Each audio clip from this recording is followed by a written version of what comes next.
Welcome BBTV, it's your boy D Park. I'm blessed to have this amazing talent with me, somebody I've known for years now. Seems like we've known each other since childhood. Cory Mose. If you don't know who this guy is. Last question, who's the best news station? KVU on ABC. What we talking about, right? Come on, bro. Thanks, Come on, bro. So, Cory, I'm going to ask you if you can go ahead and take a picture of me real quick. You got me? What type of angles you want? You know what I'm saying? Just the best ones. Only the ones that make me look great. Oh, that's every angle, though. That's crazy. I just got a liquid poured on me. I don't know if it was beer or water. Who knows? I'm high-key loving these shoes. Like, I could rock these tomorrow. Look at those, actually. What size are those? My size? Oh, not my size. Right. Not my size. I get my shoes, man. That's crazy.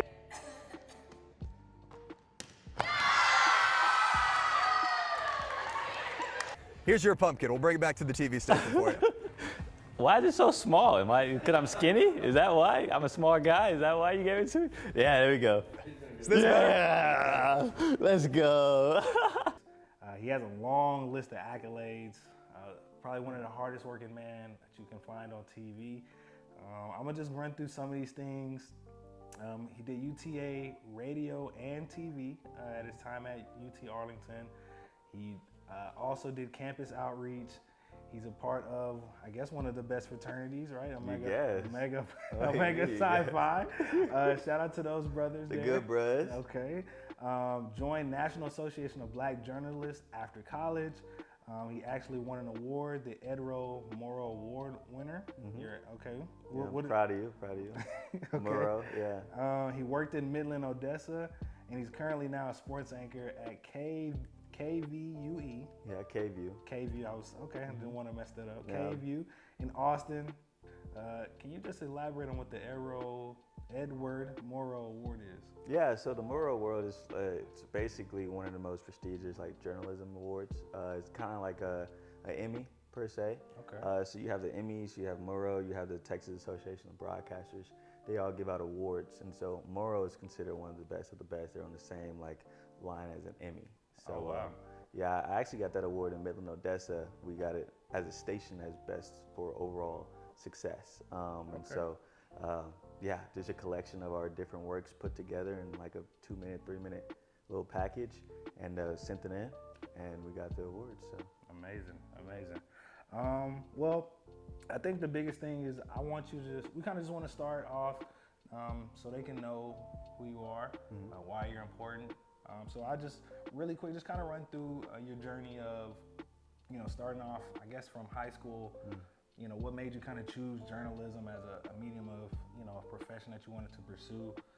Kind of your journey through college and kind of where you are now today. Yeah, high school. It's crazy. Well, that's actually where the career started, though. Funny enough, I went to Pearland High School around Houston, Texas, Southeast Houston, and yeah, man, we had a TV broadcast homeroom some of those clips called Oiler Vision, and I was like the sports anchor for them, but I also did a bunch of funny stuff around the cafeteria during lunchtime.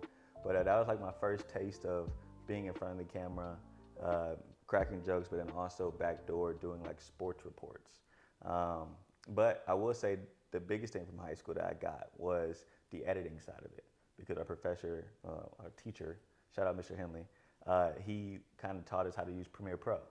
And so when I was in high school, he pushed us to kind of really learn how to edit, and we eventually took the test to become certified in Premiere Pro.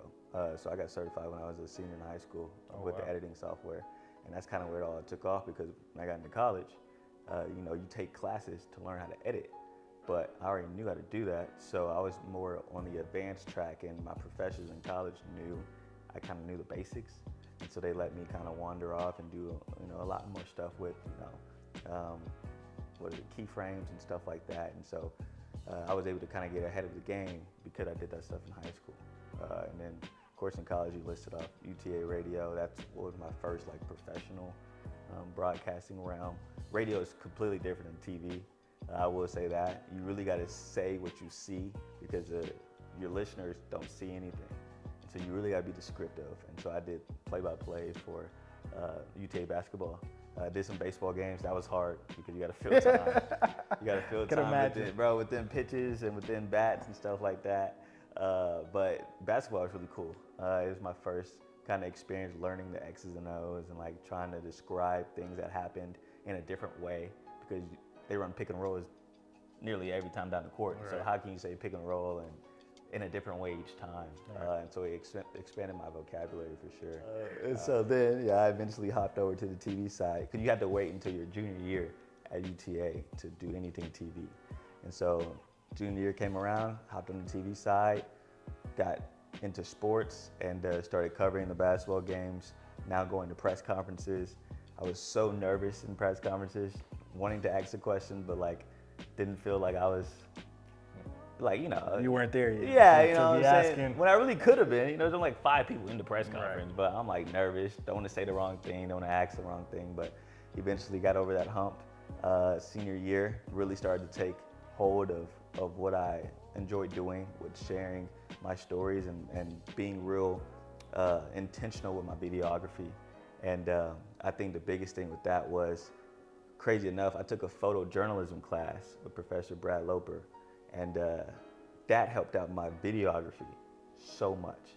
And it's crazy because it's a prerequisite. You have to take photo 1, but I didn't have to take photo 2. But my Professor Loper said, this will make your videography better, I promise you. I didn't believe him, but I just liked him as a professor. So I was like, I'll take your class again. But the reason why he says that is because in photos, and like you have one shot to get one picture in one moment. And so if you want the picture throwing a strike, you have to click it. And you have to be framed up, and it has to be in focus. You have to already be ready. It has to be ready. You have to be predicting it. Exactly. It's like premeditated. And so my mind started to think like that when it came to video. And so now I'm thinking about stuff that's about to happen on the basketball court. I can see the backdoor cuts. I can see the pick and rolls. And I know the dunk's about to happen. So I'm already positioning myself with my camera to get that dunk on film. And you have more leeway on film now. You can actually start recording a little bit earlier. And so he was right. My videography did get better, and I like to have this cinematic look to my stuff. Even though I'm in local news, you don't really see that, but I think that's what makes me stand out in my work. And so graduated college, and you got a job pretty quickly. Yeah, well, about that. I was about to say, let's backtrack, because senior year, actually, crazy how I got my first job. So worked in Midland, Odessa, West Texas, if you don't know where that's at. I don't blame you. Friday Night Lights, you've seen the movie, football movie, Permian Panthers, Booby Miles.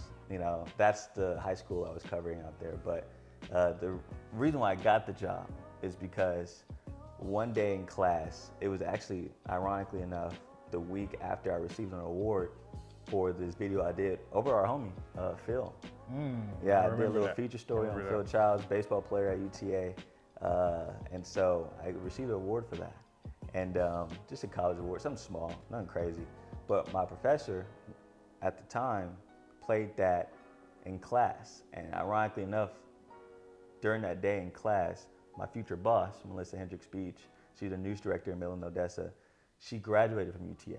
Oh, snap. And so she came to class to recruit, basically.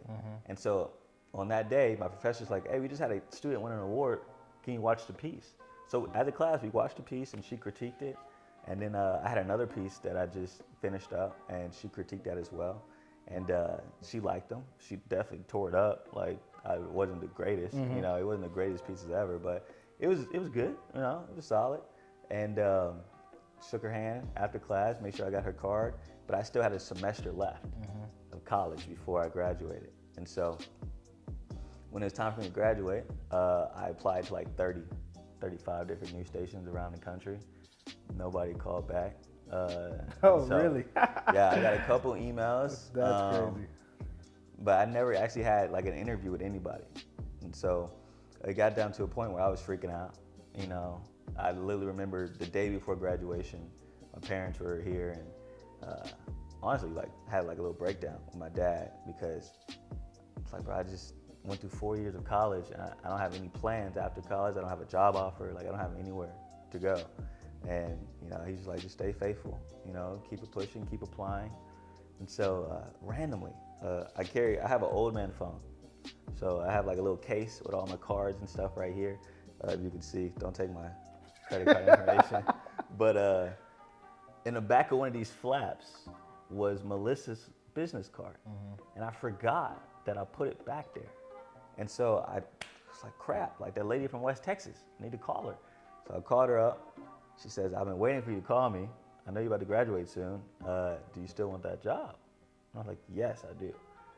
And so, God willing, you know, the job was still open. I accepted it and went out to West Texas and spent 2.5 years there.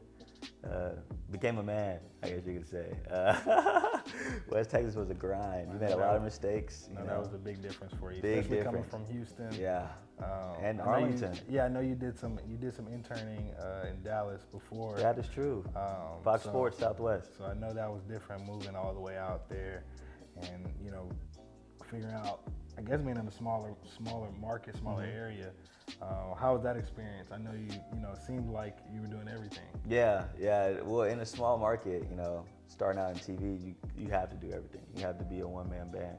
And so shoot, edit, write all your scripts, then go on air and execute. Because you can do everything right? You can film it, you can make the greatest like video or a little both side, or like you can write the coolest script. But if you go out there and choke and don't read that prompter, and you start fumbling over your words, all the work, all the hours you put in doesn't matter. Doesn't matter, because people don't know what you did in the background. They only know what they're seeing on live TV.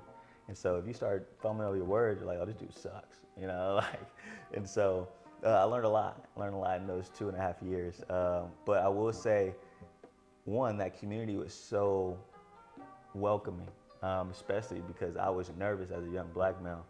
Just going out to West Texas, it was 3%, 4% black out there. My mom was very nervous about sending me out there. And, you know, West Texas has some bad history as well, which is racism and stuff like that. And so, yeah, I was nervous for sure. But, you know, after going out there and meeting people and shaking hands, I really felt a connection. And since it was a small black community, those black mamas, like they took me in. There's multiple Thanksgivings that I, you know, shared with black families that they invited me in, multiple Christmases, and it's like they knew I was alone out there and had no family, and so they wanted me to be a part of their family. So I really appreciate the people out there in West Texas. But when it came to the work side of things, man, it was so cool to be able to do everything. Because I'm, like you said, like I work very hard sometimes, and sometimes I overwork myself, but it's cool not having to depend on anybody else. You know, because I could do everything I wanted to do and do it to my standard. Right. And so I got to learn exactly what my standard was, and I realized that, like, man, I'm really kind of good at this thing. And yeah, it was a cool experience though. But I think the biggest thing that I kind of learned being in West Texas was learning how to be okay with who I was on air. Because, you know, once you start out, you're trying to fit in. You're trying to your style is real different. Your style is not, It's not like the standard, you know, you go up there, you read exactly what's on there. I feel like you do freestyle it or improv it just a little bit, but it's your style. Yeah. And I think that's what makes you, I think that's what separates you from a lot of anchors, you know. Most anchors, it seems like they're just up there, they're reading what's on the thing and they're in and out. But it seems like you put a little bit more into it and a little bit extra sauce that makes it more engaging for the whoever's watching. Yeah, I'm just being myself. I mean, you know me, you know I'm a clown, so like, just clown on air. Like I don't think people should deter from who they are when they're on air, because people, the viewers, want to see people. You know, and one thing that I've learned from my parents just by being in this business and now going home, they flip channels at 5, 6, and 10. So like in Houston, there's like 4 different news stations, but they go to a different news station each hour. So I'm like, why the heck are they switching? You know, cause I'm looking at it from like a producer perspective and like videography, and like this station does it a lot better than the other station. Right. You know what I'm saying? The way that it just looks. But my parents don't care about that, and they don't see that. Like older viewers watch it because of who's at the desk. You know, it's like if there's a black person at 5, let's say another black person at 6, my mom's switching the channel.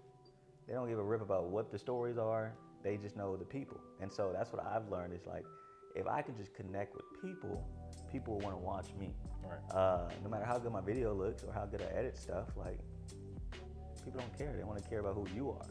And so that's what I learned in West Texas because, you know, the demographic isn't my demographic. And so I started to like try to fit within like a more polished box. But thank God to Melissa Hendricks Beach, my boss, like she kind of told me like, just be you. That's not what we hired you for. Yeah, exactly. She saw the clown in class at UTA. Like that. Facts.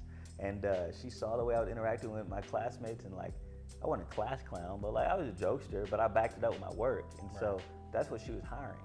And so once she realized like I was kind of trying to fit into a box, she said, no, bro, get out the box, like just be you.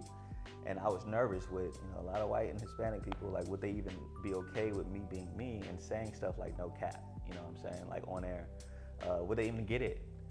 But like it doesn't matter, you know, because they're gonna ask questions and they're gonna ask me like, what does that mean? Right. Then I can inform and teach them. And so, and for the people that do get it, it's like an inside joke, you know, like they're like, I see what you did there, you know what I'm saying, I see what you did there. And so I like to use a lot of puns, a lot of different analogies in my highlights and stuff like that. And so, yeah, I think West Texas taught me how to be me on air because I knew that if I could connect with a 4% black population, I can connect with anybody in the nation. So, was there a moment, whether it was a story or a time where you saw that transition of you like really stepping into being yourself? Like, okay, after this story and after this feedback, okay, I knew that I'm actually really good at this and this is who I need to be on air. Yeah. Was there any moment in time or a certain story or, because I know a lot of people battle with that. They don't know, you know, like you said, they're trying to fit a box and, you know, they want to be this, but they don't know and they never get that moment of like, okay, and flip the switch like, okay, this is who I am, this is how I'm going to be, this is my style. Was there any moment in time where you were in the middle and where you kind of was like, okay, this is when it started for me? Yeah, that's a good question. I would say there was a time period, right? So I was a weekend sports anchor for a year and a half. My boy Eliab, shout out Eliab, goodbye. He works in Phoenix right now. But he was a weekday anchor. And so I only anchored on the weekends. And so I only anchored 2 days a week. So it really wasn't like a lot of practice, I guess you can say, on air inside the studio. And so once Eliab left, his contract came up, I assumed the weekday position and I just got more reps on air as the anchor in the news studio. And so once I started to get those reps and I started doing this thing that I do to this day, I opened my sports block saying, "Good evening, beautiful people." And I like bow a little bit. So I like, you know, "Good evening, beautiful people." And started doing that. I don't know where that came from. I can't even think about, but people ask me all the time, like, where'd that come from? I honestly have no idea. I can't remember why I started doing it or when I started doing it. I do remember like I started my sports blocks when I first got to Midland kind of different, like what's good y'all, or you know, what's popping, you know, but then I wanted to like clean it up a little bit. And I guess that's what I came up with. And I don't know where the bow came from, but it worked, you know. And so when I started to do that, I got more reps, started to be myself a little bit more, started to become comfortable with my writing and being comfortable with who I am when I use my arms and like do little dances even sometimes on air. You start to get feedback, and the feedback was never negative. The feedback was always, "We love you, like, keep doing you. We never seen this type of stuff on TV before. We're so used to the bland stuff like you mentioned. We love the good evening, beautiful people." And I knew once I had people like coming up to me at football games, like bowing and like doing that in front of me, you know, it's like, "Hey man, good evening." I'm like, this is crazy. Like, this is really working. Like, people are really messing with this. And so I would say when I took over that weekday position was when I started to figure out who I was, and it really clicked like, okay, I can be myself and it will work. Now, the battle was when I believed that, and then I would send my stuff out, my tape, out to different news directors in Houston or San Diego or, you know, LA, just to get feedback. They would antagonize me, you know, and be like, "You trying to be a sports comedian or a sports journalist?" Are you just trying to have fun and look cool in your suits, or are you trying to be an actual sports anchor? And like, to me, I'm like, bro, like, why do you hate my stuff so much? You know what I'm saying? Compared to the people that are in this market, they love it. And so that was the next battle that I had to go through. It's like, okay, now I'm getting haters, you know, or like people that just don't like my stuff. And I had to realize I'm so outside the box and abstract. You're either gonna love me or you're gonna hate me. Thankfully, for my career, there's been a lot more love than hate. But the people I'm getting hate from is from people that make decisions and at the top of the top. And so I had to battle with like, okay, do I keep doing me, but maybe not have open doors in different news stations because those people don't like my style? Or do I just keep doing me and just pray that I just get one yes? Yeah, somebody just get takes one the yes. chance. Yep. And my news director out in Austin took a chance. And so thankful for that. So yeah, it's been a mental battle with who I am. And mind you, this is all going down during like Black Lives Matter and like COVID. So like, you know, you have all that going on air, and it's like, okay, I want to be black on air because I want to show my blackness. But then it's like, well, these guys at the top, you know, that the markets I'm trying to get to, they're saying, no, you need to stop doing that. You need a little less of that. You need a little less of that. And I had to battle that while like I'm seeing on the news like protests and stuff like that. It's like, no, F that. Like, I want to continue being me, you know? And I think the protests helped me believe, like, no, be upfront with your blackness, and that's okay. And you just need one person to give you a chance. So. Okay, and that actually leads next into, you know, you moving to Austin. You know, what was that process like? Was that something difficult? Like you said, it sounds like you built a really strong connection to Midland. You know, what was that decision on moving to Austin? You know, and you know, you being there, what, a year now? Yeah, about 8 months, 8, 9 months. Dang, it's only been that long? Oh, yeah, shoot. yeah. Dang. Yeah, it hadn't been a year yet. Wow, that's crazy. Almost though. But yeah, so like, just tell them, you know, how that process was. I know leaving a community like that may not have been where you wanted to go in the beginning. You now growing into that community, and now, you know, having to leave and grow, now moving to a bigger market. You know, was it tough on you? Was that you know, a long process? How was that process for you? Yeah, so funny enough, I got offered by Austin a year into my contract in Midland, and so I had to battle that decision of, do I want to leave for a higher market now, or stay here and continue to grow? And so I said no the first time. So Austin offered, I said no. Reasons why is because I knew my strengths and weaknesses. I could shoot video, I could make stories. Like I'm a great storyteller. But talking to Melissa, she always said, like, your weak point is anchoring. And the reason why is because, like I mentioned earlier, I was a weekend anchor. Yeah, you didn't so I don't get many reps. And so this is about the time when Austin offered me, was when Elliot was about to leave. And so it's like, okay, I'm about to step into a role where now I get 5 days out the week to anchor. And so the one weakness I have, I'm about to get reps on. Or I go to Austin and I be the third guy over there and I barely see the desk, you know? And so I won't be growing in what I'm weak on. And so like they were offering me the job because they know my storytelling is strong, and that's basically what I'll be doing a lot in that role. But I was like, okay, I'm already strong in that, and I don't want to just be a storyteller. I want to actually like be all around great. And so the other factor was my church in Midland, True Light Christian Fellowship, shout out. I was just now, you know, becoming a member and being involved in the church and being involved with the youth department. And so trying to get into that realm and growing in my spirituality and my faith, I was finally starting to like feel like I belonged at the church. And I was around boys like my guy Chopper and his wife, and his family brought me in, and they were one of the families that took me in as their own. And he was teaching me how to just be a man, a godly man, and married with a kid, and like how to be a parent, you know. And I was just learning so many different just life skills. And I was just now building my bond with him. So it just didn't feel like Didn't feel like the right time. Yeah. And I knew like that opportunity in Austin may not have came up again. I knew that. but I didn't feel like God was calling me to Austin at that time. And so I think that was one of the best decisions of my life, you know, because then I had another year and a half in Midland growing in my faith and growing in my work.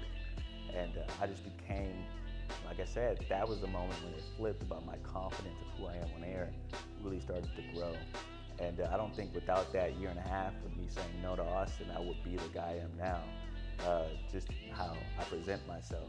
But that was the greatest decision. So then, you know, another year and a half goes by and my contract's coming up in Midland again. And I actually reached out to them. And I was like, hey, like, you know, last time timing wasn't right, just checking.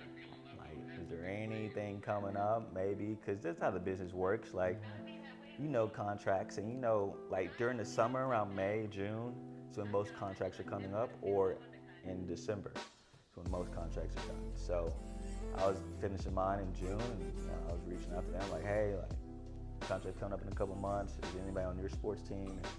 And they were kind of like, yeah, there's actually somebody that's leaving.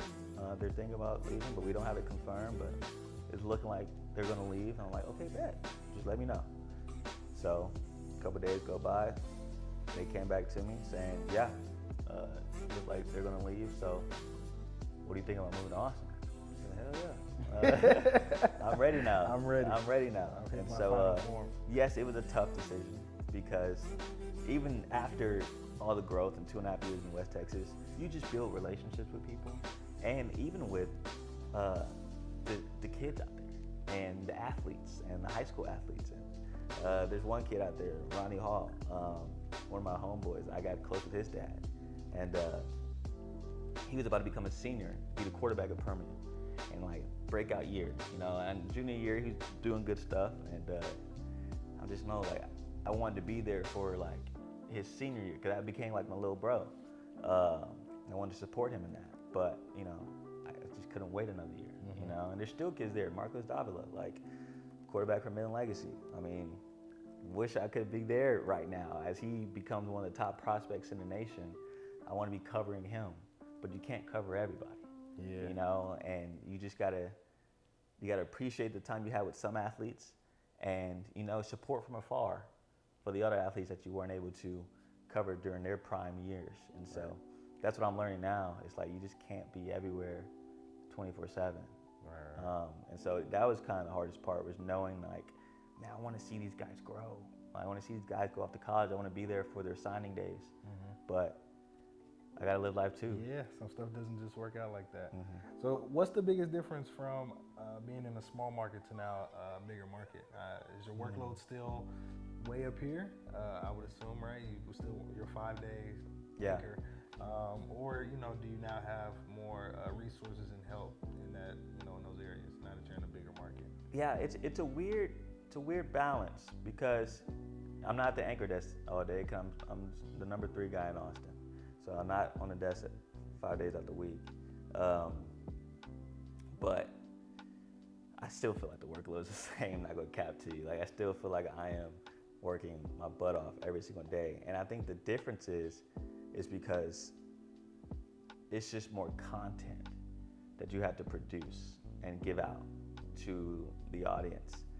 Because now you're not just talking about, let's say, Permian High School, that only Odessa and Midland care about. I'm covering UT, you know, and people around the nation love or hate UT. They want to hear about UT. And especially with Bijan Robinson being one of the #1 running back coming out in the draft this year, and him being in the spotlight his senior year, I'm covering him as well. And so people want to hear from Bijan. People want to know what the heck Bijan's doing. And so I'm learning that, like, man, every little thing, you have to be on top of it, especially when it comes to social media and Twitter. So I'm doing more Twitter work now than I was I've noticed in that. West Texas. I've noticed that. And it's just the small stuff though, bro. Like, it's not even like whole videos. It's just like, heck, for example, Rodney Terry, the head men's basketball coach, he was at the women's basketball March Madness game. Seeing him walk by, me hurt. Getting my phone out. He's in the building. Facts, bro. Do a little 10-second clip. He's in the building. Ronnie Terry supporting women's basketball tonight as they face Louisville. Tweet gets like 400, 500 likes. But that's what people want to see and they want to hear. Anything Texas, you know, you gotta be on top of it. And you know, you gotta think that way. And it's like, now my brain is going a mile a minute.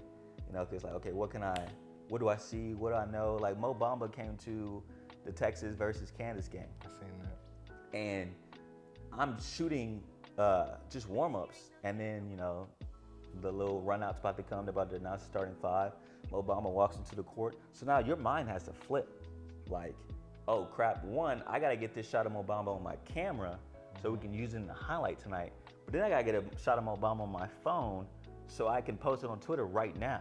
Cause I can't edit. I can't edit what I shot on my camera. Cause I got a game to shoot. Right. So I'm shooting like this, like camera in one hand, phone in the other hand, like trying to walk with him while he's walking to the court. Then I'm like typing, tweeting out, Mo Bamba just pulled up, you know, Moody Center. He's at the game, Texas versus Kansas, blah blah blah. It's a lot going on. It's a lot going on. And so I think that's the difference. It's like now your brain is thinking about so much about social media, and I wouldn't say less about the broadcast, but just you only get 3 minutes on air in local news, and so you just can't put everything on that sports block. And that's not the only thing you're talking about tonight is that game. You're talking about so many other things. Right. And so get as much as you can on social media that you can't put on air. I think that's been a difference, and just trying to keep up with all the athletes and learning, you know, what their lives are like, you know, because you know me, like I'm a big player guy, and so I want to know what they do off the court, off the field. I want to be involved in that aspect of their lives, and so trying to get to know that as well, and getting in with them, that's been a difference, and trying to really like wiggle my way into relationships with athletes, so then I can just get to know them, because there's a lot of walls up at UT that you got to jump over and you got to dig under. Because you know they're trying to protect the players, but Understandable. I'm also trying to get to know the players so I can project who they really are, you know, as people to the audience. And so it's just like a tug of war sometimes. But yeah. So what advice would you give either your younger self or maybe some sports anchors coming up in the field that you know you wish you kind of knew or wish you had? I guess when you were about to graduate or graduated, just something they could take and say, you know, hey, this is something I would give y'all to help you along your journey. Yeah, I would say take social media more seriously. Especially in college, I didn't use Twitter at all for my work. I could have easily posted like the highlights I did and stuff like that, just to kind of build my brand a little bit. And I've seen UT students do it, and they're doing a great job with it. And so like, they're in college, but they're already making a name for themselves with the UT like crowd on social media. They're like, oh, they're a credible source.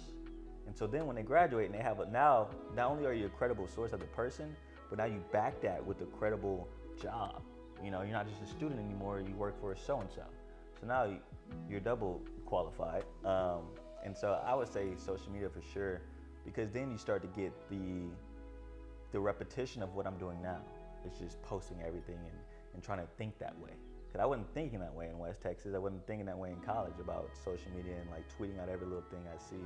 I started to get that way in West Texas, but now it's ramped up so much that sometimes it's overwhelming. And I'm like, bro, I just can't post all of it. Right. And I still want to post like stuff that I just want to post about, you know? So that's also the struggle. So I would say that for sure. I think the other thing would just be everyone's not the same. And every person is made differently. God made them differently for a reason. And so just be you, you know. Stop trying to be the next Stephen A. Smith, you know, because there's only one Stephen A. Smith. You know, there's only one Max Kellerman, you know what I'm saying? There's only one Shannon Sharp. So, and even just, not even the talking heads though, like that, I'm just like, even just legit, like, you know, I mess with Ryan Clark heavy, you know, big time analyst. Elle Duncan, oh my goodness, she is so great at her job. I critique her stuff, well not critique, but I watch her stuff all the time and critique myself about how she carries herself on the desk. And it's like, man, you can look up to these people, but you're still different. And how can you maybe pick a couple things here and there and incorporate into your own bag so then you can be different? And so, stop trying to emulate people and just kind of just pick off one or two things and then still be yourself though, and not just try to be someone that you admire. So I do have some rapid fire questions here. If you want to expound, you can, but like I said, these are just rapid fire. Who's your favorite college team? Texas. Easy. Blink twice if that's it. Okay, got you. Wings or flats? Oh, flats. Favorite cereal? That depends on the day, bro. Off rip though, I'm thinking about Lucky Charm. Solid pick. Favorite cartoon? SpongeBob. Most memorable sports moment? And that I've witnessed, or like? Either or. It can be one from you growing up, or one that you witnessed. Either one.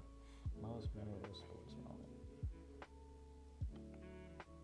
That's a good question. I would say growing up, I got two. Growing up, I got two, and then I'll give you one for what I witnessed. Growing up would have to be when UT won the championship, Vince Young. Crazy thing about that night, I got sent to bed. That was 05. So I was 8. So I had a bedtime. And so my parents sent me to bed, but it was like at the worst moment of the game. It's like 6-7 minutes left in the fourth. Like, it's a tight game. And at the time, I loved UT. I wanted to go to UT in college. And so I went upstairs to my room, but I had like one of those tiny radios. You can just turn the knob. And, that's crazy. Yeah, you turn the knob and you try to find a channel. I knew he was on radio. And so turned it on, started to find a channel, found a channel, heard the play-by-play, and listened to the rest of the game in my bed. And then Vince Young runs it in, beats USC, and my parents are cheering downstairs, and then I go downstairs and start cheering. They're like, "Aren't you supposed to be asleep?" I'm like, "Oh crap, yeah, I was supposed to be asleep." Totally forgot about that. But yeah, man, remember that moment. And then the other moment had to be in college when Tom Brady came back 28-3. And we was all watching it in the dorm. I remember. Yeah, it was in dorm hall, Brandon Griff Hall. Wow. Tom Brady came back 28-3. Really Thought for sure the game was over. That's funny. Chilling with y'all. Yeah, facts. We were playing 2K on one TV. Yes. And watching the game on another TV. Dudes came all the way back. I was like, no way this happened with Tom Brady's a GOAT. That's what happens. Poor Falcons. Yeah, poor Falcons. Wow, poor Atlanta. The other moment in person, I would say it happened this year. Going to the Red River Shootout. Texas versus OU. Covering that game, shooting the game. Like, I'm on the field. And I remember before the game, like, the crazy thing about that game at the Cotton Bowl, it's like, it's a 50-50 split, but it's a 50-50 split, like, down the middle. So it's not like one side is Texas, one side is OU. It's like one end zone is Texas and the other end zone is OU. So like you can have like a home game on one end zone, but then there's a away game. Visually see it. And you can literally see the split in the crowd where like there's orange shirts and there's burnt orange shirts and with crimson shirts. And it's like, bro, this is wild, man. And it's just going crazy. Crowd is just before the game, it's just ecstatic. And Texas blew them out, so it was a crazy game just to be a part of. And that was super dope. But I'll give you another one though. Texas versus Bama this year. Oh, I watched that. Man. I watched that. I know that was hard for a Texas fan. It was hard for Texas fans. I didn't give a rip though. Like I was just glad to be there. Not gonna lie to you, because everybody was there. College Game Day was there. Fox Sports was there. It's a noon kickoff, so it's hot. Like it felt like Saturday college football. You know what I'm saying? And it was the biggest crowd UT had all year, of course. So DKR Stadium was just so loud. That was a home game for you? It was a home game. It was a home game for Texas. So it was so loud. Oh my God. Just decibel levels going crazy. And it was a great game. Bryce Young comes back, does what Bryce Young does, and won the game on the final drive. And so much respect to Bryce. Hopefully, future Houston Texan. Who knows? But yeah, man, that was a crazy moment because you watch Bama on TV, and this is championship after championship. I think that was gonna be one of my other questions. Do you have moments where you're like, I'm really doing? Oh, facts. I'm bro. really doing.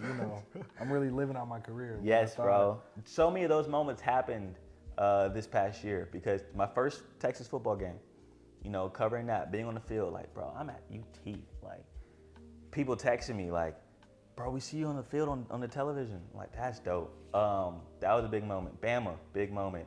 Red River Shootout, big moment. Crazy enough, Austin FC, MLS, soccer game. That was another moment. I think you captured those. I didn't know. I knew the big name. I didn't know soccer was that big in Austin. In Austin, because that's the only pro team in Austin. There's no NFL, NBA, NHL. Like, MLS is the only pro team in Austin. So they ride for Austin FC. And those games are lit, bro. Oh, my goodness. Every time I see you in the crowd, it is rocking. My Apple Watch be going off, talking about some too high decibel levels. I'm like, I don't have headphones in. Like, it's just a stadium. Really loud, it's a stadium going crazy. So Austin FC games are crazy. That was another moment. Of course, this year with Texas basketball and them doing so well. Yeah, you've been lucky to have Man. really a whole slate of good Texas. Well, I was telling somebody the other day, bro, I already know when my career, like 20 years down the line, I'm gonna look back on this year specifically because you got Bijan, his senior year. I got to cover Bijan his senior year. Biggest year, winning the Doak Walker Award, like best running back in the nation. And then you backdoor, you talk about Austin FC. They make it to the semifinals of the Western Conference. Well, the Western Conference semifinals. The Western Conference final, my bad, that's on me. The semifinals of the whole tournament. But they made it to the semifinals of the whole tournament, finals of the Western Conference. Flew out to LA, they played LAFC. So I got to go to LA to cover a soccer match. That was dope. And then Texas basketball and women's basketball going historic runs. Women's basketball wins the Big 12 conference title for the first time in so many years. I don't want to mess it up. I want to say 15, but don't want to mess it up. That was big time. And then the men's basketball team wins the Big 12 tournament. Beats Kansas twice in 1 week. They make it all the way to the Elite Eight. Those guys are great. Love the men's basketball team. And so we're not done yet. Softball is top 10 in the nation right now. And then baseball is on a 18 game winning streak right now. It's crazy at UT right now. No, it is crazy. And so like, who knows what baseball and softball does? Track and field did their thing this year. They broke multiple NCAA records, Texas records. They're about to be outdoor national championships right now. Heck, even tennis, #1 in the nation. Like, it's crazy how great these teams are. You came at the perfect time. And with the basketball team, this is the first year at the Moody Center. And so this is their first year under the new stadium is crazy. Yeah, bro, the arena's like stadium is crazy. Multi-million-dollar arena. The Spurs are playing there this week, which they never played in Austin, but since it's a new arena, they're going to travel. They played 2 games at the Moody Center this week, Thursday and Saturday. And so that's gonna be another wow moment though. Unheard of. When I cover the Spurs. So first NBA game, and it's been so many moments already in my career. Getting to meet so many different types of people. I met TJ Ford. We DM'd each other I got his number, like TJ Ford, like a basketball legend. LaMarcus Aldridge, seeing him in person. Mo Bamba, seeing him in person. Just so many people. Heck, at the Texas Bama game, everybody named Mama was there, bro. Like, it was KD was there. I was about to say, saw KD in person. Definitely got it. Jalen Green pulled up. I'm like, bro, you play for the Rockets. Like, why are you in Austin right now? But Jalen Green pulled up. Yeah, man. I've seen so many different people, so many different wild moments, and I know there's gonna be so many more down the future.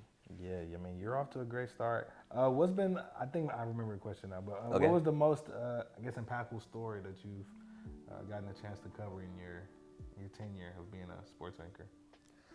Okay. Yeah. So I would say it happened in Midland, Odessa, and it was a high school referee. His name is Gary Speed. He had Creutzfeldt-Jakob disease.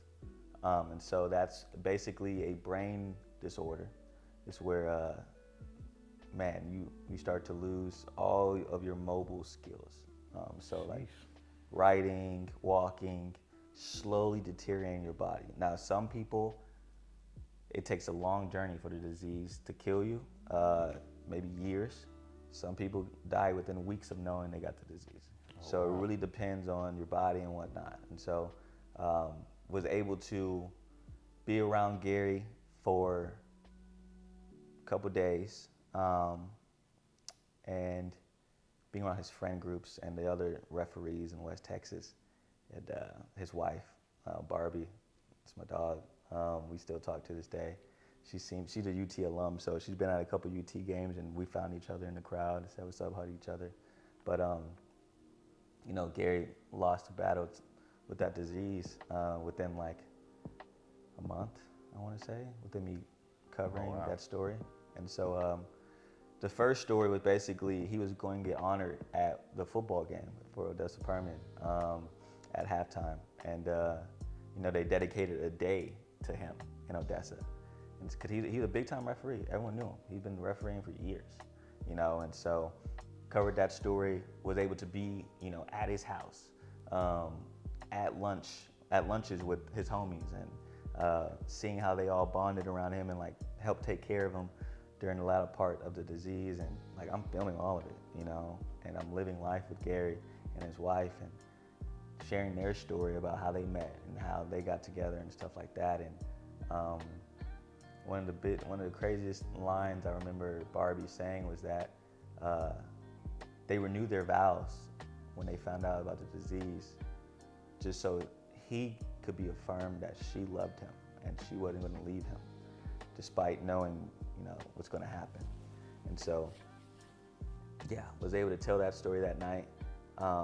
Wanted to do the best I could, and hopefully I did. She said she loved it. People loved it.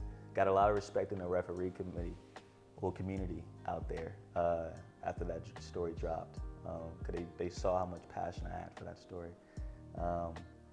He eventually passed away, and then was able to go to his funeral and cover his funeral. So I did the follow-up, did that, and cried at the funeral. I could imagine. Hugged Barbie, because you spend so much time with a person, you know what I'm saying? You knew what was going to happen, like you knew the outcome, but like it's still like you saw his love, you saw his compassion, and Barbie told me a story at the funeral that Gary was asking about me during his final days. It was like, where's the boy with the camera? And that's all, that's what you remember, like the boy with the camera. And it's crazy to think that in his final days, he was thinking about a guy that he just met, and asking where I was at and how I was doing. And that's when I started breaking out into tears when she told me that. So we have a bond now, Barbie and I, that, I gave them that video, I gave them those moments that they can cherish forever, but now we have a lifelong friendship with that story. And so, I would say that was the most impactful, knowing that like what I do matters. You know what I'm saying? It's not just highlights, it's not just saying the final score, but those are the stories that matter, that I have, and I'm blessed with the opportunity to tell those stories and make those impactful moments for people. And now they can cherish those videos for the rest of their lives, even though maybe someone has passed away and not here with us anymore. So. Got you. I know we talked one day. You called me and was telling me about the importance of you wearing suits. Yeah. Can you just go a little bit more about that? However much you want to talk about that. Just how important it was for you to be one of those guys, a person of color wearing, suits around covering. I know you said some of your counterparts, are collared shirts and slacks. Chilling. Yeah. So it's around two things, right? So first thing, like you mentioned, I want to be a role model. I want to be able to have, especially in West Texas, with a lot of high school kids, and with it being 4% black, there's not a lot of black people out there, especially older black dudes that are in their profession that high schoolers can look at. And so everywhere I went, if I was covering something, I'm wearing a suit. No matter if it's 100 degrees, you know, or if it's, you know, or if I've it's seen. 60. I was like, man, do they Yeah, make them wear a it's suit? hot. It's definitely we're in hot. Texas, bro. It do be hot. No, it's crazy though, because sometimes like West Texas, it's a different heat. So like, you know, I'm from Houston, so it's humid out there. But in West Texas, it's a dry heat. So low key, it wouldn't hit me that hard. Sorry, it wasn't hitting me that hard because I'm used to the humidity. Mm-hmm. And so some days I'm like, I'm really chilling, like 90, like, it don't feel like 90, you know? But I say that to say, I wanted those high schoolers to see a young black male who wasn't their dad, you know, who wasn't a 50-year-old man, but someone that was literally 23, 24 years old, fresh out of college, dressed professionally, and doing his job at a high level. And so then they can have someone they could look up to, they could relate to. And I'm having conversations about, you know, a new Drake that just dropped, you know, or having conversations about stuff that happened on Twitter that, you know, some people may not understand, but the high schoolers know, and I know because we're all on the same platforms. And so them talking to me while I'm in a suit, while I'm still a professional in their eyes, but still relatable, meant a lot to me. So I wanted to be able to showcase that through my suits. And then I wanted to like look good. So like the other thing is like, I'm not wearing just regular navy blue suits. Like I'm decked out like, you know, turquoise, you know, or like You have a wide little variety. salmon, salmon suit, you know, little plum suit, you know, like it's a lot of colors, but they look good, you know. And so really wanted to showcase that with the chain out, you know, not trying to be all buttoned up, but like still buttoned up at the same time. Don't gotta wear a tie everywhere. I can wear a turtleneck, you know. And so I wanted to really show them that, and I think that really helped out, you know, at least for some of the athletes I got close to, you know. And the other aspect that I wanted to mention was just a respect factor, because me being one of the only black, at the time, the only black sports guy or sports person in general in West Texas, you walk into these schools where you're the only black person in the gym, you know. And so the last thing you want to do is give them a reason not to respect you. And so I don't want to come up there in my ripped jeans, you know. I may be fresh to me, like to the black coach, like, oh, that dude, he dripped out. But like to them, you know, they just see like a young, sometimes people thought I was a high schooler, you know, with the camera and ripped jeans and like a nice tee, but like they didn't take me seriously. So I didn't want that. I don't want to give them an option to not take me seriously. So when I wear the suits, it's also like they respect my work. They respect who I am. They want to know who I am. You know, like, why is this guy in a suit? Now they're more intrigued about who I am and not like condescending about who I am when I'm wearing a suit. And so just be able to get more conversations. I surely enough know that wearing a suit opened up different doors for me in West Texas. Shaking hands with people that have a lot of money, I was able to do that with a suit on. You know, no matter, cause it didn't matter where I worked at. Mm-hmm. You know, it didn't matter. It mattered how I presented myself. And so once I presented myself in the right way, in a professional way, I think I earned that respect, which I shouldn't have to, but that's the world we live in. Yeah, right. You know what I'm saying? Gotta do a little extra. You gotta do a little extra. And that's something my dad always taught me, man. My dad was always like, look, you gotta be able to put your thoughts on paper, and whatever you put in your paper, you gotta be able to speak it. All three facets of communication. And he used to tell me that every day going to school and drop me off in elementary school. And he also told me you gotta work twice as hard for the same job as your white counterparts. And that's just facts, whether you like it or not. That's just how it is. And that's why there's so many white people in this business and not as many black people in this business, because doors for white people just open up, for being honest. And so we gotta work twice as hard. And honestly, some black people don't wanna work twice as hard. And that's also why there's not many black people in this business. So it's twofold, you know? Mm-hmm. But I wanted to work hard. I want to present myself in the right way. And it shouldn't have to, but that's the way it is. And I understand that. I internalize that, and I use it for my advantage. And so now I'm at a spot now, and even in Austin, like being known for my style, and it's a part of me now. And my fashion is a real big thing to me. And when people see me out, not in a suit, they're like, whoa, like, who are you? You know, which I love. You know, that's a good thing to have. That's a good thing to have. That's a good duality. You know, and want to be on GQ one day. So hopefully, that can help out as well with the whole fashion industry. And so that's the goal, you know, just make a difference, make an impact with the way I present myself. And then once you get the attention, people want to know who you are, you backdoor and give them great content. And so they stick around, they become a fan, and they become a follower of what you bring to the table. Well, I mean, I think you've answered everything. I just want to just, you know. Whoa. I just want to thank you for taking the time out, you know, for coming on my platform. You know, you're becoming a TikTok sensation. No, not even. Not even. You're killing it in your profession. I mean, where do you see yourself in, you know, 5-10 years? You know, it's funny, people ask me that all the time.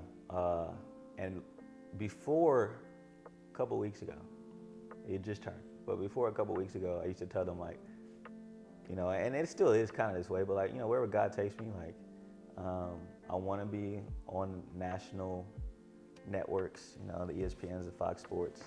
But, you know, I always say, you know, wherever God wants me to be. I want to be somewhere that I can be myself and continue being the abstract, like, funny, but then also like serious and just me on air. I want to have that capability to do so. But I think within the last couple of weeks, I've really started to believe it. You know what I'm saying? I think, I don't know why, this is just, maybe just because I've been having more success in Austin. I've been creating a following within these last couple of weeks, especially with basketball. Basketball really helped me gain an audience in Austin. And I think now it's not just a West Texas thing that people attracted towards me, but now it's an Austin thing. And so now I'm like, okay, well, I'm not a one-hit wonder. Like, people really do care about what I want to say, and people care about what I say and how I say it, and the content I produce, even in a big market like Austin. And so I'm starting to believe it when I say 10, 15 years from now, I'm going to be on a sports network that's huge, whether that's ESPN or whatever. And I just think it's because of relationships. Like, I connect with people somehow, some way. God blessed me with that. Someone told me the other day that that's my superpower, that I can just build relationships in a fast amount of time, and deep relationships, you know, and people consider me one of their close friends just overnight.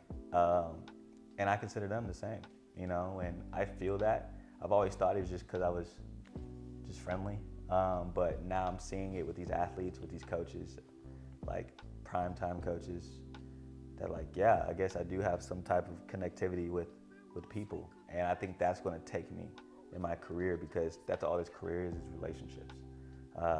Whether it's with the athletes or with people in management or coaching, like, those relationships are going to open up doors for me.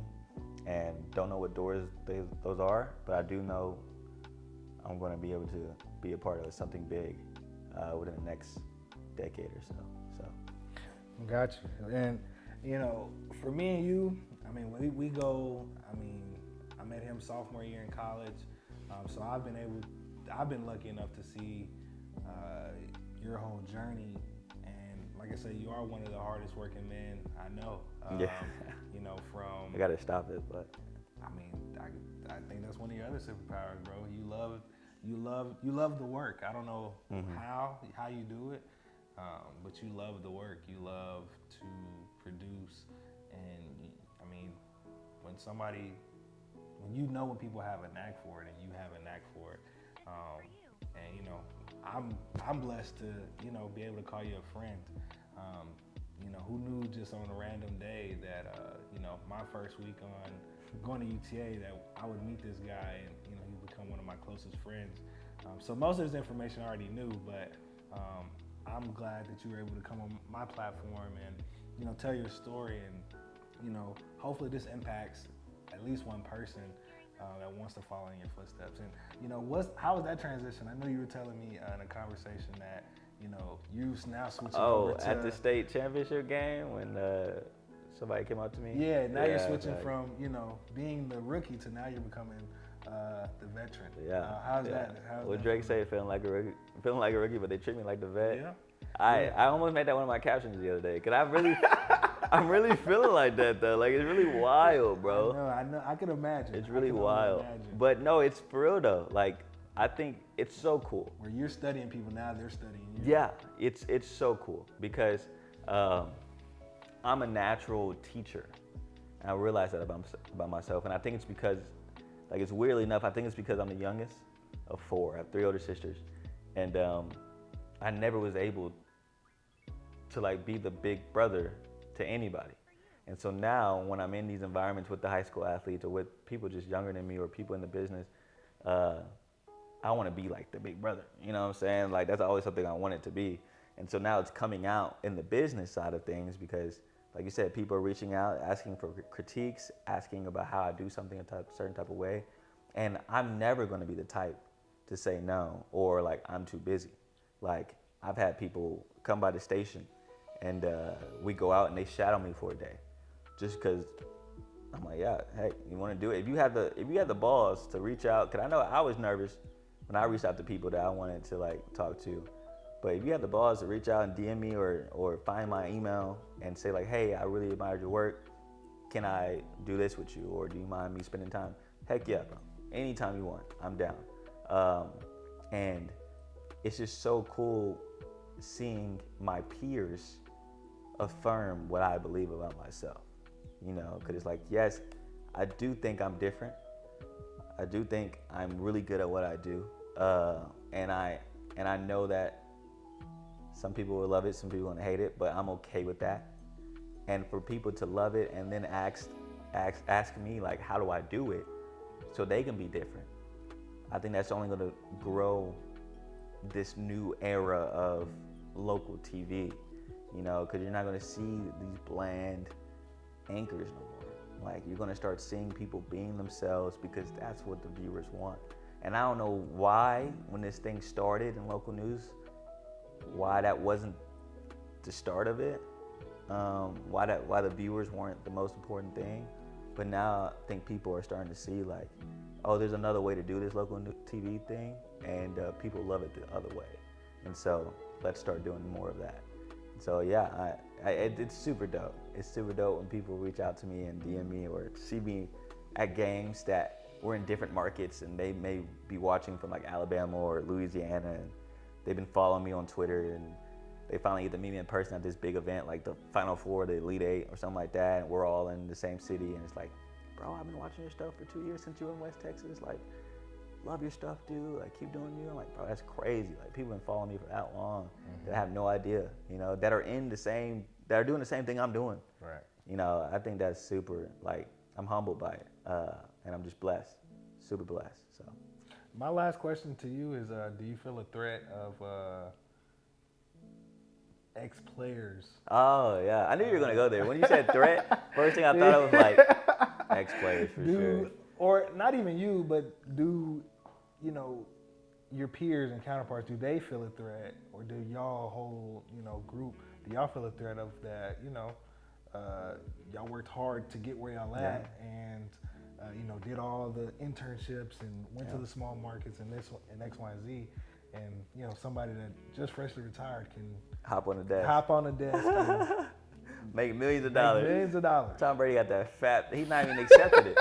Like, he's not even doing it. Like, he got a multi-million-dollar contract just waiting for him whenever he feels like going to the desk. Yeah. Yeah. At first, yes, I did feel some type of way. But now, like, not really. And I think at first I felt that way because I was insecure about myself. I was insecure about what I could achieve in this business. But now I know I bring something different to the table that the athletes don't. And I also know the athletes bring something to the table that I don't. And so I acknowledge that and I respect that. And so I also think the roles will be different. So like the athletes are like the analysts, right? And some sports broadcasters like me, they want to be analysts one day. So I'm not saying that none of us want to be analysts. So for them, yes, they may feel some type of way. But for me personally, the athletes want to be analysts. And so I'm cool with that. I'm trying to be Ernie. You know what I'm saying? We're talking about TNT broadcast. I'm trying to be Ernie Johnson. I'm trying to be the guy that hosts these athletes and keeps these athletes on the right page. Because have you seen Barkley and Shaq and Kenny do? Like they go off on tangents, you know. So I want to be the guy the glue that keeps everything together and gets the ball rolling, while still lobbing it up to them to be themselves. And so I'm cool with athletes. I'm an athlete guy in this business, and so they work their butt off to make it to the pros, to be great. Because most of these former athletes that are analysts are Hall of Famers. So it's like, you got to put respect to that. Like, they were not only pros, but they were pros, the pros. You know what I'm saying? Like, they were on a whole nother level. And so they know things about the game that I don't. Now, would I want to get to that point where I can know things that they know? For sure. But I'm not going to sit here and pretend like I know exactly or the same amount of things about that certain sport than that person does. Right. And so they bring a new thing to the table, but I also think I bring something new too. So it's kind of like we can be great together. Yeah, you gotta have a Skip and Shannon. Yeah, you gotta have a Skip and Shannon. You know what I'm saying? Calling out, Stephen well, and you JJ. were JV in high school. Like, just don't pull that card on me, bro. Like, as long as you don't pull that card, like, don't come at me about my accolades athletically. We're good, bro. But like, when you start attacking me as an athlete, like, okay, cool. Like, you got it, bro. Come on, I'm gonna say. Right. You know, you didn't win a chip. Cool, dude. Like, not that big of a heart. But then you gonna hurt somebody's feelings, bro. I'm not trying to hurt nobody's feelings. I'm just trying to be that guy, bro. This guy is still 6'9". Yeah. Imagine saying that to Barkley, bro. You win a chip, though. This guy is still 6'9". But like I say, man, thank you so much for coming on my platform. Like I say, I'm lucky to just be connected to you. You know, I've seen your journey from, like I say, from UTA radio to calling the games to your whole journey with going through Omega Sci-Fi to internship. It's like I said, and when I really think about it, bro, we only lived together for a year, but it feels like I know, right? For a long time. But I'm somebody that definitely watches your stuff, and with me, I guess doing media, I take a lot of stuff that you do and see where I can get better as well. So like I said, I just thank you for coming on BBTV. I can't let you out of here without can you shout out 3 black businesses for me? I didn't know this question was coming. I had to. Okay, first off, my sister Christina Mose, Glam by Cosette, it's her makeup business. Let's go with Brown's Barbecue out in Midland, Odessa. One of the best barbecue joints in the freaking area, in Texas, I'm gonna say Texas. Oh, wow. Like, that's my dog, and he used to hook me up too, man. Cause he knew me on TV, he watched me on TV. Just so. throw a little extra in your plate. Yeah, bro, man, he used to hook me up, bro. He used to hook me up. What's up? And but he the one back there cooking it. That's the crazy thing. Oh, snap. Like, I walk in, he in the back cooking. What you want today, Cory? Like, I'm like, what's up, Brown? So, okay, that's 2. Let me try to get one more in there. Let me think. Trying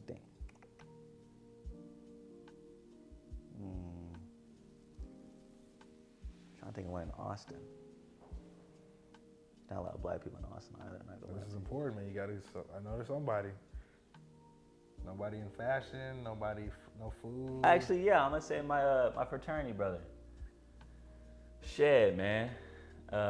He owns Blase Company. You see me rock some of his stuff, actually. Man, dope fashion. Look up Blase Company on IG. He's actually been in a couple stores so far. His brand is growing a lot. I remember when he first started, but now, man, he has tons and tons of orders. Fashion. Thank you, said fashion, bro. I rock his stuff, especially that the little jumpsuit I got, the teal one. Oh, that was crazy. Hard. That was crazy. That was hard. So yeah, Shed, man. Shout out to the bros. So yeah, Blase Company. Perfect. Well, look, man, thank you for taking the time out. I know you're a busy guy, so I don't want to hold you up longer than we already have. Hopefully, we can do a part 2 in the future, and kind of see where you're at then. This is really just a timestamp of. I wanted this to just be a timestamp of where you're at in the little part in your journey, and in the future, we can see like, oh wow, I remember us talking about X, Y, and Z, and how excited I was, or oh, now I hate this part of the industry, or whatever the case may be. Yeah, I know. People have told me that.